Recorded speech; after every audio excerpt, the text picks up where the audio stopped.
Black Ops 2 trailer. I mean, not the Black Ops 2, the MW Ghost trailer. There are those who wear masks to hide. And those who wear masks to show us what they stand for. To inspire.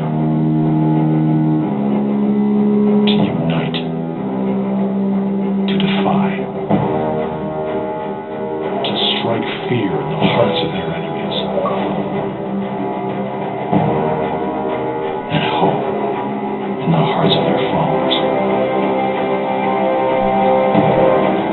There are those who wear masks to protect themselves.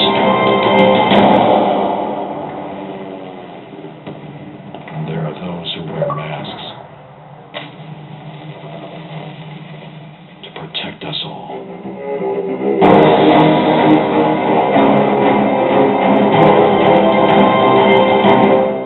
That's the Call of Duty Ghost trailer.